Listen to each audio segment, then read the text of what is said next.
Everyone, welcome to Jio for you classes. आशा करता हूँ आप सभी लोग काफी अच्छे होंगे। आज हम लोग मिल रहे हैं अपने क्लाइमेटोलॉजी के एक न्यू टॉपिक के साथ। तो नहीं, हम अपने प्रीवियस ही टॉपिक को कंटिन्यू करेंगे। आज हम पढ़ रहे थे क्लाइमेटिक क्लासिफिकेशन ऑफ वर्ल्ड। इसमें हम क्विक रिवीजन करते हैं, हमने क्या क्या पढ़ा था। इसमें हमने पढ़ा था कि 3 ब्रॉड अप्रोचेज होती हैं जो कि अडॉप्ट करी, एक तो एम्पेरिकल, जेनेटिक और अप्लाइड। एम्पेरिकल बेस्ड होती है टेम्परेचर और प्रेसिपिटेशन पे, जेनेटिक होती है अकॉर्डिंग टू देयर कॉजल, और वहीं अप्लाइड होती है किसी स्पेसिफिक पर्पस के लिए। जिसमें हमने जाना कि अलग अलग जोग्राफर्स हैं हमारे जिन्होंने पूरे वर्ल्ड को क्लासिफाई किया, जिनमें से एक है कोपन्स। हम कोपन स्कीम्स पढ़ रहे थे, कोपन्स क्लासिफिकेशन पढ़ रहे थे। इन्होंने क्या एम्पेरिकल क्लासिफिकेशन अप्रोच यूज करी, जो किस पे बेस्ड थी, टेम्परेचर और प्रेसिपिटेशन के। वहीं इन्होंने पूरे वर्ल्ड को 5 मेजर क्लाइमेटिक ग्रुप्स में बांटा, यानी कि टेम्परेचर के बेसिस पे इन्होंने ACDE, group A, group B, group C, group D, और वहीं प्रेसिपिटेशन के बेसिस पे इन्होंने बी, ड्राई क्लाइमेट को माना। जैसे कि इन्होंने क्राइटेरिया क्या लिया था, temperature and rainfall and vegetation. इन्होंने ये नोटिस किया कि जहां जहां जिस तरीके का वेजिटेशन है वहां पे अलग अलग टेम्परेचर और अलग अलग प्रेसिपिटेशन नोटिस किए गए। उन्हीं ने उसी के अकॉर्डिंग इस पूरे वर्ल्ड को 2 क्राइटेरिया में बांटा। टेम्परेचर के बेसिस पे ACDE, ये वाला जोन, मेगाथर्म, मेसोथर्म, माइक्रोथर्म और हेकिसोथर्म। वहीं रेनफॉल के बेसिस पे जहां पे पूरे साल भर बारिश होती है और जहां पे मॉनसून टाइप क्लाइमेट होता है, जो कि अपने इंडिया का है, और कहीं पे विंटर्स ड्राई होते हैं और कहीं पे समर्स ड्राई होते हैं। उनके लिए इन्होंने कैपिटल अपने लेटर्स यूज किए, small f, m, w and s। और इसको हमने पूरी डिटेलिंग में जाना किसका कहाँ कितना टेम्परेचर रहता है। आज हम पढ़ने जा रहे हैं जो इन ग्रुप्स में हमें कोपन्स ने डिवाइड किया था। अब हम उनको डिटेल में पढ़ेंगे कि ग्रुप ए में, ग्रुप सी में, ग्रुप डी में, ग्रुप ई में, इनको डिटेल में पढ़ेंगे किस तरीके से इन्होंने क्लासिफाई किया अपने पूरे वर्ल्ड को। तो आइए वो स्टार्ट करते हैं। तो ये अपने कुछ ग्रुप्स जो हमने पढ़ने हैं डिटेल्स में। यानी ग्रुप ए से हम पढ़ते हैं tropical climate exist between Tropic of Cancer to Tropic of Capricorn, divided into 3 types। ये ग्रुप 3 टाइप्स में डिवाइड किया गया है, एक तो AF, AW और AM। AF क्या है, ट्रॉपिकल वेट क्लाइमेट। हमने पढ़ा था ना रेनफॉल के बेसिस।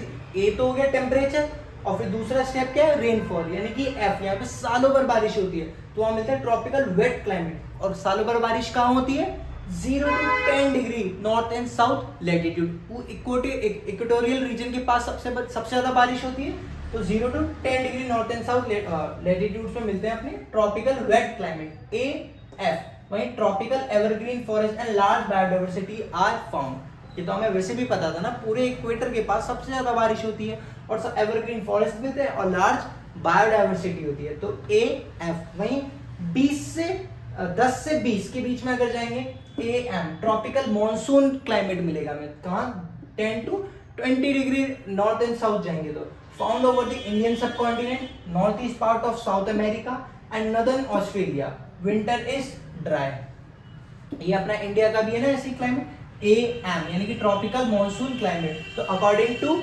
कोपन्स अगर हमसे पूछा जाए कि इंडियन क्लाइमेट को कैसे क्लासिफाई किया, तो AM लेटर में, A और M। और वहीं अगर हम बात करें AW की, tropical wet and dry climate, यानी कि occurs north and south of AF type climatic reasons. इसके नॉर्थ एंड साउथ में जो मिलता है वो AF, tropical wet and dry climate. ठीक है, हमें देखना है, एक तो हमें इसमें क्या देखना है, ग्रुप A देखना है जो कि ट्रॉपिक ऑफ कैंसर से ट्रॉपिक ऑफ कैप्रिकॉर्न के बीच में लाई करता है। फिर हमें देखना है इक्वेटर 0 डिग्री होता है, तो 0 डिग्री टू 10 डिग्री कौन सा है, AF, जहां पे सबसे ज्यादा बारिश होती है। वहीं 10 से 20 के बीच में AM यानी कि ट्रॉपिकल मॉनसून क्लाइमेट, और AW क्या है, जो इसके नॉर्थ और साउथ में मिलेगा कहीं कहीं जगह। फिर हम बात करते हैं ग्रुप C की। ये क्या है, वार्म टेम्परेट, यानी कि warm temperate extend from 30 to 50 degree of north of both latitude, ठीक है, नॉर्थ एंड साउथ। वहीं have warm summers with mild winters. Group into 4 types, CWA, CS, CFA, CFB, यानी कि humid subtropical, Mediterranean climate, humid subtropical climate, marine west coast. यार ये सारी चीजें आप सोच रहे होगे कि यार ये याद कैसे होंगी। याद ऐसे ही होंगी, पढ़ के और समझ के। समझते कैसे, कि हमें जैसे अगर हमसे पूछा जाए, अगर कोई भी रीजन हमसे पूछा जाए जो इक्वेटर या ट्रॉपिक ऑफ कैंसर या ट्रॉपिक ऑफ कैप्रिकॉर्न के बीच में लाई करता है, तो हमें सबसे पहले जो स्टेप देखना है वो देखना है टेम्परेचर के बेसिस पे कौन सी फैमिली में आएगा, group A B C D. तो जो अगर हम ट्रॉपिक इन दोनों के बीच में देखेंगे तो ग्रुप ए आएगा। वहीं हमें दूसरा स्टेप देखना है रेनफॉल के बेसिस पे कि वहाँ बारिश कैसी होती है, विंटर्स में होती है, समर्स में होती है। तो उसके अकॉर्डिंग हमें समझ के ये याद होंगे, ऐसे रट्टे से याद नहीं होंगे, ठीक है, कि आप रट लो समझ में। और समझ तो हम गए ही है ना, समझ तो अच्छे से गई है। वहीं ग्रुप डी की बात करें तो कोल्ड स्नो फॉरेस्ट क्लाइमेट्स, यानी कि अगर in the large continental area in the northern hemisphere between 40 to 70 degree north latitudes in Europe, Asia and north America, यानी कि कहाँ मिलते हैं 40 से 70 डिग्री नॉर्थ लैटिट्यूड्स में मिलते हैं ये। और divided into two types, DF और डीडब्ल्यू। डीएफ क्या है, cold climate with humid winters, और cold climate with dry winters. यानी कि इसमें डीएफ क्या है, सालों भर बारिश, और डब्ल्यू क्या है, ड्राई विंटर्स, यानी कि विंटर्स ड्राई। तो यहाँ पे विंटर्स ड्राई रहते हैं और यहाँ पे सालों भर बारिश होती है। वहीं ग्रुप ई की बात करें तो ये भी दो में डिवाइड है, पोलर क्लाइमेट्स, पोलर रीजन है, ईटी और ईएफ, टुंड्रा और आइस कैप। यहाँ रीजन ऑफ परमाफ्रॉस्ट और occurs over interior Greenland and Antarctica, receive very little precipitation. ये होगी अपने ग्रुप्स की डिवाइडेड और सॉरी डिटेलिंग, यानी कि हमने देखा था ना कोपन सन ने कैसे कैसे पूरा हमारी 3-4 फैमिलीज में डिवाइड किया पूरे क्लाइमेट को, group A C D E. उसके बाद रेनफॉल के बेसिस पे डिवाइड किया, उसके बारे में हमने अच्छे से पढ़ा। तो ये बस समझ के हमें याद करना और कुछ नहीं करना है। अब हमारा जो लास्ट फैमिली रह जाती है वो हो जाती है ग्रुप बी। तो आइए हम उसके बारे में पढ़ते हैं, बी टाइप ऑफ क्लाइमेट के बारे में। ये अपना लास्ट ग्रुप बचता है अपना क्लाइमेटिक क्लासिफिकेशन का अकॉर्डिंग टू कोपन्स। तो B type of climate, B type of climate ये काफी इंपॉर्टेंट हो जाता है। इससे सेपरेट क्वेश्चन भी पूछ लिया जाता है कि कोपन्स का B type of climate describe करो, वो क्या है। तो आज हम उसको पढ़ते हैं। इसको ड्राई क्लाइमेट, यानी कि इसको दो पार्ट्स में डिवाइड किया, एक तो डब्ल्यू और एक एस, यानी कि डेजर्ट वाला एरिया और एक स्टेपी वाला एरिया।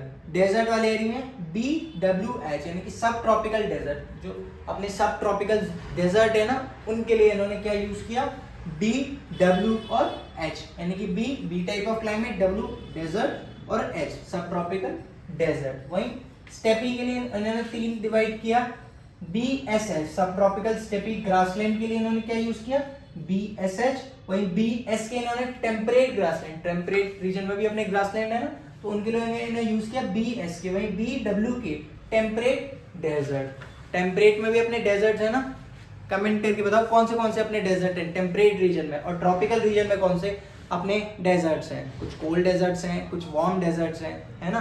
तो उनको एक बार देखो और कमेंट करके जरूर बताओ कौन से कोल्ड डेजर्ट्स हैं, कौन से वार्म डेजर्ट्स हैं। अच्छा यार एक और चीज की, कोल्ड डेजर्ट्स हैं जो वो ट्रॉपिकल रीजन में आएंगे या फिर टेम्परेट रीजन में, इसको भी देखना।